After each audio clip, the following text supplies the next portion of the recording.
təşəkkür edirəm sizə. Bugün Rusiya Suriya siyasətinə Türkiyə Respublikası üzərindən alış-veriş eləmək istəyir, cənab Hakan Fidan vasitəsilə. Kamran bəy, mən bir dənə fürsət vermişsiniz, burada deyim. İki erməni, biri Ermənistan xüsusi erməni əsilli KGB-də işləmiş polkovnik, sonra uzun müddət Ermənistanın Təhlükəsizlik Şurasına xidmət eləmiş. Bir də Ermənistan Elmlər Akademiyasının Şərqşünaslıq İnstitutunun bir qadın. Hakan Fidan haqqında kitab yazıb. Bəli, kitabın şəklini lap Azad bəy ata bilərəm, göstərə bilər. Bu mənim üçün maraqlıdır. Bu kitabı tapıb oxumaq lazımdır. Kitab Moskvada da ən böyük kitab mağazasının yerində təqdimatı olub. İki erməninin. Bunu da altını üzürəm. Çox maraqlı bir məqam. Bəli. Çünki biz özümüzə hörmət edən adamı oxuyuruq, dünyanı görürük ki, nəsə danışırıq. İndi gəlirəm Suriya məsələsinə. İran, Suriyada demək olar ki, yoxdur. Əsədin yıxılması, devrilməsi bizim üçün bir məsələdir. Bizim əvvəllər Əsəd sülaləsinə müəyyən yaxın münasibətlərimiz olub.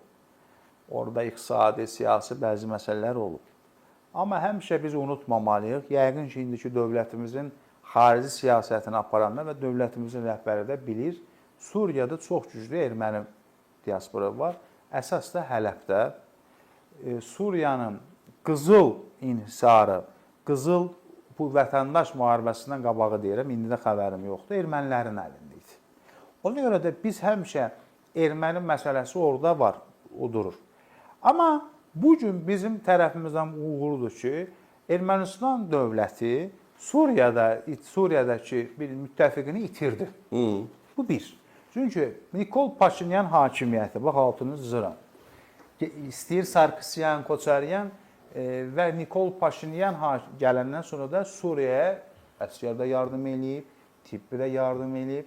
Bu mənim doktor çıxışımda da var. Hətta Xamneyi ilə Paşinyan ilk günlərdən danışım. 2018-2019. Sən deyib, kim icazə alıb oraya yardım göndərmişsin? Bunu dini rəhbər Paşinyanın üzünə deyib. Görüşdüysə, kim icazə alıb oraya göndərmişsin? Yəni, oranın icazəsi məndədir, yəni Suriya. O dövrdə Rusiya ilə İran Suriyada bərk gedirdi, belə xalq dilində. Hakan demişdi ki, cənab Türkiyə ona son qoydu bir dəfə. Cənab rəhbər, yəni mən nə göndərmişəm, mən oraya tibbi personal göndərmişəm. Nəyim var, nə göndərim? O tibbi personal da Əsəd yıxılan kimi qaçdı, gəldim demək Ermənistana. Bu belə, Suriyadan maraqlı hadisələr gedir. Birincisi, bizim dövlətimiz çox praqmatik bir yaxşı siyasət aparır Suriyada. Azərbaycan. Bəli, bizim dövlətimizin rəhbəri Türkiyə dövlətinin xahişi ilə, istəyi ilə, Ahmet Şarı ilə görüşdü. Bu da əlbəttə böyük dövlətlər bunu, dövlət heç vaxt bunu təsdiqləməz, deməz. Bir Suriya-İsrail münasibətlərinin məsələsi var ki, o da Bakıda bir görüş olub. Yəni, dövlətimiz burada yaxşı bir iş görür. Dünən səhv Qurban Bayramı payı vermişik, paylamışıq Suriyada. Müəyyən bir uğurdur. Yəni, Azərbaycanda Suriya və İsrail görüşləri başlayır. Bəli, üç tərəfli o bir müəyyən bir Azərbaycan dövləti görüş təşkil. Yəni, buna vasitəsilik bir diplomatiya eləyib. Çünki bizim sizlə məni söyəndə, döyənlər var idi. Bugün Azərbaycanın İsraillə münasibətlərinin yaxşı olması Türkiyə dövləti, qardaş dövlətimiz qazanır, bizim var. Niyə söyürdünüz Kamrandan Teymuru?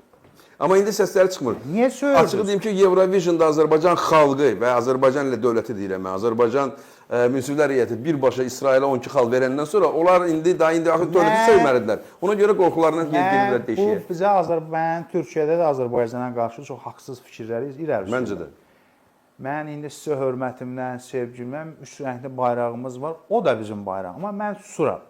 Amma danışılası, deyiləsi çox şeylər var. 2009-cu ildə Ermənistana da kim səs verib, o da bilmir. Ona görə də bu məsələləri eləmək lazım deyil. Azərbaycanın münasibətləri Məmməd Əmin Rəsulzadə qoyub. Azərbaycanla Türkiyə, mərhum Əbülfəz Elçibəy də bunu deyib, mərhum prezidentimiz Heydər Əliyev də deyib, mərhum prezidentimiz Elçibəydən başlayaraq indiki prezidentimizi. Azərbaycanla Türkiyə ittifaq, qardaş kimi, siyasi maraqlar çərçivəsində. Bugün İsraillə münasibətimiz yaxşıdır, Türkiyənin pisdir, biz köməkli edirik. Bugün Türkiyənin digər dövlətlərlə münasibətləri yaxşıdır, bizə dəstək olur. Yəni bu belə getməlidir və hamının da öz marağı var. Amma Kamran bəy, bu mən gördüyüm budur ki, Amerika Suriyanı bölmək istəyir. İndi gələk bu tərəfə. Bölmək istəyir bu YPG bilirsiniz, Mazlum Kobani.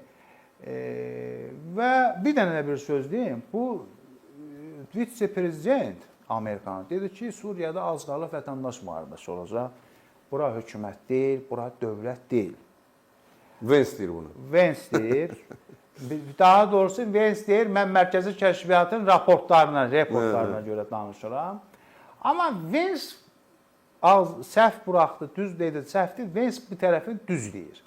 Vance Amerika görürəm ki, görsənən budur ki, Kürdləri, Kürd qardaş insanları, oradakı YPG-yə muxtar bir dövlət yaratmaq istəyir. Elə də silahlandırır onu. İstədiyi vaxtda orada o gəlin belə danışaq. Bu Şara deyək də, Əhməd Şara, bu zəif bir adamdır. O Vance dedi, demədi, Suriyada istənilən var, vətəndaş müharibəsi çıxmağa bir hazır yerdir. Həmişə də olub da, bölünüb 9 yerə orada. Maliyyə vəziyyəti pisdir. Pul məzələdən pisdir. Bu gün məsəl üçün İsrail, Amerika deyir ki, Əsəd nətər İsrailə təhlükə törətmirdi, sən də törədərsən, fərqin bu olacaq ki, İsraili dövlət kimi tanıyasın. Olsa olan olub. Biz də səhər iqtisadi yardımlar eləyəcəyik. Nətər ki, ABŞ sanksiyaları götürdü, digər Fransa gəlib Suriyaya sanksiyaları götürür, dəstək olsun. Çünki Fransanın mandası olub bax Osmanlıdan sonra. Təbii. Gəlmişən Rusiyanın çıxdığı həmən o bazalarda, limanlarda Fransa. Türkiyə dövlətinin orada hərbi baza yaradılması haqqında artıq müəyyən işlər gedir, olmasını təqdir edirəm, lazımdır. Çünki mütləq lazımdır. Suriyada ərəb oldu, nə oldu, Əhməd Şara oldu, nə onu qoyuram bir qırağa. Bu Türkiyə dövlətinin maraqlarıdır. Çünki bu qonşudur bundan. Necə ki, PKK-nın rəhbərini, terroristi demək, illərlə Suriyada saxlayırlar. Bir də Suriya təkcə quru demək deyil ki, dəniz və Aralıq dənizində çıxış, Liviya tərəfə çıxış, hər şey burada. Amma unutmayaq ki, istəyir Əhməd Şara, istəyir digər ərəblərin də Türkiyədə və ümumiyyətlə Türk dünyasına və Türkiyəyə də qarşı böyük bir nifrəti var. Bu gizlətsələr də nə qədər eləsə, ərəblər millətçidir. İndi bizdən də özü çox millətçidir Azərbaycanlılar. Yəni bizim heç kimə nifrətimiz yoxdur. Bizim Türk milliyyətçiliyi yurtda barış, cahanda barışdır, amma onların bizə qarşı nifrəti var. Bəli. Ona görə də mənim gördüyüm budur ki, Suriyada Kürd muxtariyyəti yaradılmayan Amerika əl çəkmir. O Mazlum Kobani deyilən bir dırnaqarası terrorist Əhməd Şara, yəni mərkəzi hakimiyyətə tabe olmaq istəmir. Müəyyən memorandumlar imzalanıb. O konstitusiyada da yenə yazılıb. Suriya Ərəb Respublikası yəni hazırlanır. Ona görə də amma Əhməd Şara hakimiyyəti praqmatik siyasəti aparacaq və Azərbaycan dövlətinin də mən Atatürkdən bir dəfə sizə misal çəkmişdim ki, amanın günüdür, ərəblərin daxili işinə qarışmırıq, qarışmayın. Azərbaycan dövləti də bu günə kimi də heç kimin daxili işinə qarışmayıb və bizim də daxili işimizə heç kim qarışmağı da düzgün deyil.